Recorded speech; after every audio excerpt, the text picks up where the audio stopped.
Many thanks for staying tuned. It's still the conversation here on Lagos Television. Of course, a beautiful conversation we had during the first segment of the program, and we're continuing our conversation here this morning.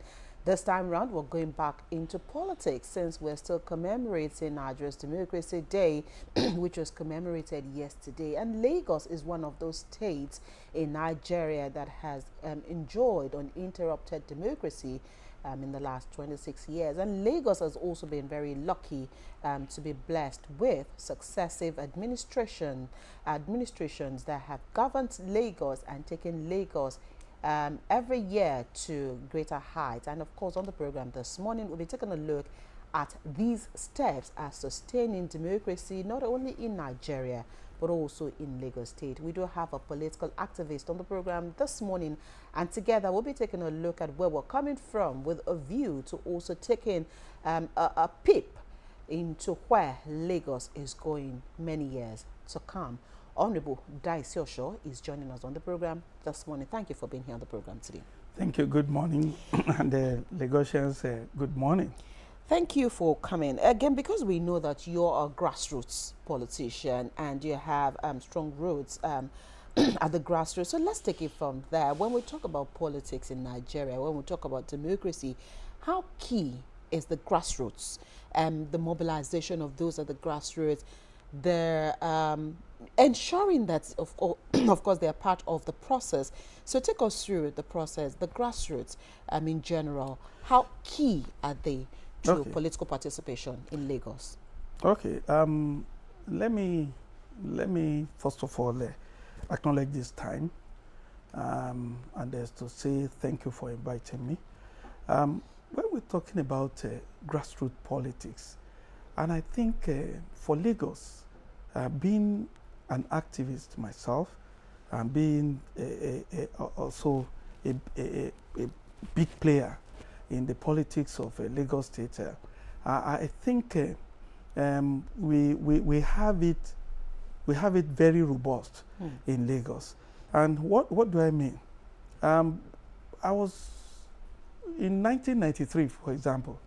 I happens to be the youngest of the ESCO of SDP in Lagos State then. And how did I emerge? I emerged from my ward as a state delegate.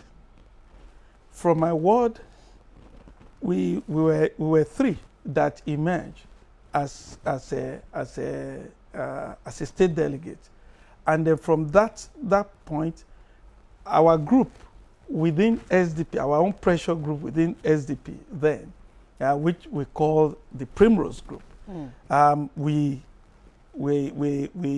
also went ahead to pick somebody, you understand, that will represent the whole of Oshodi, Isolo, local government in the ESCO. So we have two constituencies. We have Oshodi constituency, and then we have Isolo constituency. I'm taking you through the process. Right, that's fine. That grassroots. It is not, you just don't emerge without actually coming through. That's why I said for us in Lagos, we have a very robust. So from there, we have two constituencies in Oshodi. Oshodi 1 and then Oshodi 2, comprising of Isolo and Ejigbo. Now, at that point, we needed to have just one person from Oshodi to represent us, so that there will be this contest between Oshodi and Isolo, so that one person can emerge that will go to the state. Now, so that was the process, and so I contested. In Oshodi, the leadership in Oshodi said Daisy Osho should go and represent Oshodi. Blessed memory to Baba Labi and Papa Labinton and all of them there. They said, no, we want you to really be, because I have been part of the activism before then. In 1983, for example, nobody could go and become the agent of UPN at Adebayo Success Ogundare, who was the candidate of MPN to be to go to House of Reps then in 1983. Yes. Adebayo Ogundare was the National Union Road Transport Workers Chairman then for Lagos State. So he was presented to go to House of Reps by the party, their own party. So general election comes, there is a polling booth on his street. And no opposition could go there. So you know what it means. National Union of Road Transport Workers, the chairman is contesting, and the booth on his street where he will vote, you understand what I mean? He must win by all means. Whereas we have a UPN party in the state, already people are already enjoying dividends of democracy from Papa Jakande then. So there is no way he's going to win that election. So there's somebody that they can put at that polling booth, at least as an agent. Now, lo and behold, those Papa just called me just because I'm you are younger. Yes, I'm younger. So supposedly on the street. Exactly. Kind of, yes. You seem to get it. And for me, it was a honor. It was a honor done to me. So I put the badge, the tag on me, and I went for that exercise. Right. And that day, chaos happened at that polling booth. So, but I'm just saying that these are the processes. So we went ahead. So because of that relationship, they said, no, that is it. You must be the one. Now, I went contest against late Funsho Kinoshi in Isolo. And then, of course, I emerged. So I emerged as a candidate from my group. Can you see? It's not yet the party now. Yes, we're still talking about the grassroots level, how leadership are thrown up. You get it? So that was how I was thrown up to become and decided to our own local government assistant publicity secretary of SDP in Lagos State. And that was how we went. And then our group then, our chairman was Papa Lucy. Still, by the grace of God, still alive today. Alaji Kabisi Abzat was the secretary. Different players all over the state there. I was actually the youngest. Ayo Akinyemi from Alimosho was the publicity secretary. So what I'm saying in essence is that we've had it very robust in Lagos. And then, of course, I would say that grassroots politics will throw up popular candidates. You understand? And then, if you look at our president today, he happens to also have the highest number of votes. You know, during that time when he contested to go to the Senate. Right. You get it. So, and it is because of the grassroots mobilization that we did then for him, and then of course how he might. And up to today, we are still riding on that popular grassroots politics to be able to, and that's why we have a kind of stability, even when there are issues among us. Yes, which is ordinary. It's given. Normal, it's given that there will anywhere human beings operate, there will always be issues, and then people will have to deal with certain things. So but you can see the way we try and manage it without really touching the fabrics of the soul of our political stability. You understand? We try and make sure that is guided jealously, and of course, whatever it is that we want to make sure that we do, so we make sure because eventually we have the grassroots people there. So it's been very robust here in Lagos, and that has translated to what we call very seamless transition from one administration to the other. And thankfully, I want to say that the leadership provided by Asiwaju Bola Ahmed Tinubu, of course, happens to be what's giving us all this kind of stability that we have in the state. Okay. And of course, I can see that is already translating. I mean, that kind of the that aura is already there in the federal now. How come a whole state will collapse into a party? So it's part of the process. The leadership. Your question. Yes, I like the fact that he has taken us through the journey of grassroots process and how you rise to the position and how it has caused stability here in Lagos. But one man has played a major role from way back let's say 1993, till date, and the same person is our president. So 1990. Okay, 1990 Yeah. is now our president. That's in person of President Bola Ahmed Tinubu. I want you to talk about the role this man has played in laying the foundation of democratic governance here in Lagos. See, when we're talking about democratic governance, we're talking about how you throw up leadership, how you get involved in competitive elections, that is the general election with other parties, how after winning, how you now deliver on those promises.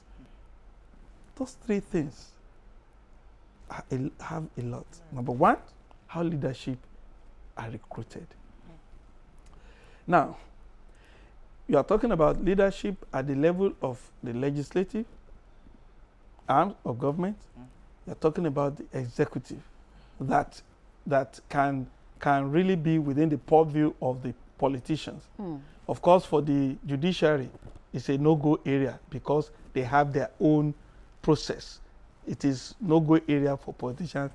This is the Judiciary Council that deals with, they follow their own rules there. Now, for the legislative, now go back in history. Go and check the leadership of our legislative arm of government. And then look at the caliber of people that we have paraded. Not only that, look at the kind of laws that are shunning out, especially for a Lagos that is bedeviled with its complexities. A Lagos that everybody wants to come and have their own prosperity. A Lagos that everybody wants to come and have education. A Lagos where you want to come and have health. A Lagos where you want to come and have what we call livability. A Lagos where you want to come and say that, yes, you are a true Nigerian. And I like the word you use, a Lagos where you want to milk from. Yes, yes. So different people are coming with their different backgrounds and different needs, different interests, and all of those things. So you need to really put up a legislation that will be able to take care of all these issues. And up until today, let me tell you, people just think honorable members in the House, they are just there doing it. I'm telling you, they are doing a lot of hell of work. They need to study. They need to study. They need to go and out there to go and see best practices. They need to come up with the local solution that can be adopted to our own realities. Because the realities of Lagos is not the realities of London, even though the two of them start with L. You understand? There are two realities for crying out loud. So local solutions.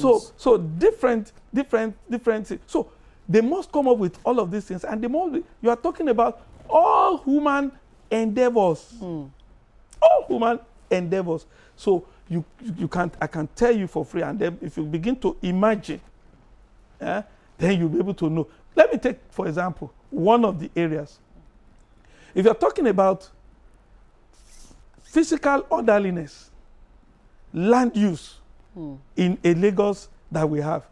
Now, what's the size of our land in Lagos? What's the size of the population that we have? Now, the whole place today seems to be it's nearly fully built. At least there is no inch of land in this state today that does not have one person or the other that is inhabiting. That is there. Now, whether are you there legally or are you there illegally? Otherwise, you understand? That's another now, question. Now the question is, what are the legislation that you need to bring up to be able to put so that Mr. Carpenter, who wants to make his noise, legitimate noise now, while making that cabinet, or the welder who is making that legitimate grinding, he needed to get a shape, while doing that work. And of course, the school children that needs tranquility for them to be able to learn, or the professor's house that needs a lot of, a residential, that after the whole work and everything, you can needs find to the rest in peace. Yeah. You understand? Now, how do we make sure that all these uses, you understand, don't conflict? You get it? So, the Lagos State House of Assembly has to come up with a legislation that they call Lagos State Urban and Regional Planning and Development Law, 2015-2019, as amended. And I'm still telling you till today, there's still quite a lot to be done. Right. For example, I give it to you. We have what we call formal and informal lands. The formal lands are those lands that, okay, for example, this is LTV compound. This is a formal land. And it is titled LTV Lagos State land. You understand? Titled. It has its own boundaries. You understand? And then it has its coordinates. Right? That's for an MD, for say individual, maybe you are Joke. So Joke's land. You understand? Titled. All those ones. Yeah, formal. Formal lands. Right? Yeah. And all of them are warehoused at a lands bureau. And they're the one that under governors of the day, or the one that will allocate and do all of that. But before those lands come to be determined as residential, as industrial, as commercial, the Ministry of Physical Planning must have planned it in accordance with the law. You understand? The law that was produced by the House of Assembly. Okay, so you can imagine. It's a huge thing. I'm just talking about legislative. You have not talked about I'm not talking about the executive. I know. And time, and then of course the judiciary. No, the judiciary. It's a no-go area. Right. Yes. I mean, so from what you've said, it means that Lagos is actually getting it right, one way or the other. Yes. And if we were to break it down into pieces, one episode would definitely not be enough to talk about these things. But as good as it is, I mean, we're here happy that in the last 26 years, democracy has thrived in Lagos. But like we always say, there are things that sometimes you would also give room for improvement. So for you as a politician, one who is also well rooted in the grassroots, what are some of the things that you consider as threats to or that you see that we must work on so that this democracy will not be jeopardized or threatened in Lagos? Okay, good, very wonderful question. Before I address that question, I must tell you also some of the things that have stunted us, even as a state, in the past. You know, I mean, when you are talking about the issue of local government creation, you know, in the law, the Lagos State follow the due process, the memorandum and everything, did everything there. And then, of course, based on all the parameters you have to use to create a local government. Okay, we have done it. By the grace of God, this our present president did it when he was governor. Because the realities are there. The population is there. And then we need to break down governance. Into the You understand? level. Then Mushin local government used to be from Idiaraba all the way to Air Force Base. Air Force Base. You understand? And like that to Ejigbo. All the way. Isolo. And like around that. All of that. Yes. Odiolowo, Ilupeju, to the Express, Pangrove, all those places. It's too wide. large. You understand? How do we now bring governance? You know? And that was what happened. So we did all of those things. But somebody at the center, who was the president then, decided to say, no, I'm not going to enlist. You cannot list. I'm not enlisting. And he didn't even stop at that. If you say you are not enlisting. The funds were also seized. He said he was going to seize the fund. And he did. For over, I mean, I can't remember now, but maybe like 18 months or almost thereabout. a year. Yes, the local government funds of Lagos State was held down. That has brought a lot of a cog in the wheel. It brought a cog in the wheel in the progress. You understand? Look at that leap that we would have done. How much was that money? What is the value of the money? As at the time the money was seized, what is the value of the money when the money was released? And what are the things that the state has suffered within that period? So that for me is one of those things that retarded us. Okay. Another one, Aaron. The power project. The power project.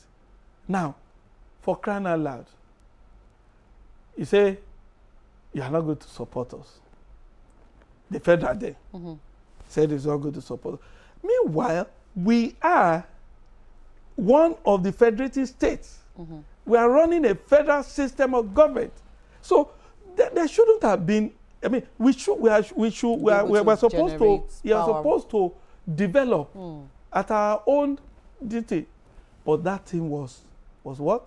Was also truncated. So these are some of the things, I mean, you can imagine if we have been able to deal with that one, then where are we going to be at today? This moment, right. Another one that I'm going to mention that is also this railway. I know the battle that the government then, Ashura Jubilee as the governor there, went with the Nigerian Railway Corporation, you know, to be able to have this blue rail. Right. That today, now, we are enjoying. We now have today red line. And the blue line. You understand? The blue line is already, the red line is already working. So what I'm saying in essence is Lagos would have been far more developed than this. Were it not for those unnecessary. Time is fast spent, Honorable Daisy. So let's quickly go back to that question. So let's go back to that question where we are now. What are some of those threats that we also need to nip in the bud? So the threats that we need to nip in the bud today is the fact that, number one, to the people. Okay. The people must be ready to be a law abiding. If the people are not law abiding, there's no way we can enjoy the full democracy and the benefits. Let me tell you one simple thing. If the regulation says when the light is on red, don't move. Don't move. Now, you now move at that point. Now, when you move at that point, and then you now have a head collision, most important, the commercial vehicles, and you now have a head collision and all of that. So these are some of the things that will become like, because it will come to, the government is not doing anything. How come they did this? How come this kind of thing happened? That's one of those things. Number two, some of the threats to our democracy is the fact that we need, as a people, to do our own quota. Look, when they're saying democracy, democracy, is it democracy, government of the people, by the people, for the people? So, what are the responsibilities of the people? Now, at least in this state, everybody can attest to the fact that the little resources that we are getting from tax and all of those things, people at least are seeing things that we are doing with it in Lagos here. Now, what are the responsibility of the people? I am very sure today, if you go and do a statistics, go and collect data, peradventure, maybe we will find the people that are supposed to pay tax, maybe only 10% are paying tax. Now, what about the 90?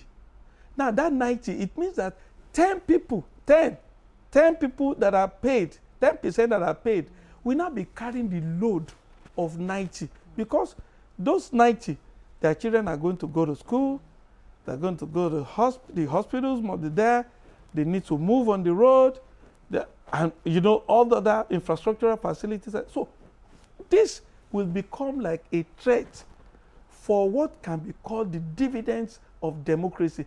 And it is everybody's responsibility. When you vote a people in power, you vote them to support them. You understand? And what are those things that you need to do to support? You make sure that you do your own civil right. So one of those things that are now on the part of because people will want to say, okay, what about the government? Oh yes, I know for sure that in this state, I can attest to the fact that government is actually, but again, the resources are just not there. The third one that I want to talk about is what we call participatory democracy. Now, and that one comes from the angle of the party and then the general election, the primaries and the general elections. Now, for the primaries, it is essential that the popular candidates emerge. Now, popular candidates emerge, but the leadership of the party, you understand, at times may see certain qualities or may be looking at a particular project to be done in the next few years. And then you find that, this leadership, okay, yes, even though you are, but you don't have the capacity, you understand, to handle that office. So let us put somebody that is there. So, and that's why I believe in the power of the supremacy of the party. Okay. So because the party has the overall umbrella, the eye view, the eye view of the whole thing, where we are going with our plans. Now that's on that part. For the people, again, that is the general election. Let's also get involved in voting. Okay. Let's get involved in voting. See, but Yoruba some people will say their votes don't count. That's why they don't. Not these days. Not these days. Oh, I'm telling you for sure. The last not elections. These days. I'm telling you. Sorry, I'm talking about. I don't know of any other place. So, I'm an activist here in Lagos. I knew when it was raw, and I knew when it became refined.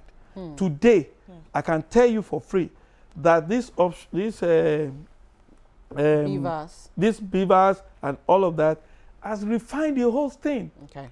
And the voters, an average voter here in Lagos is enlightened.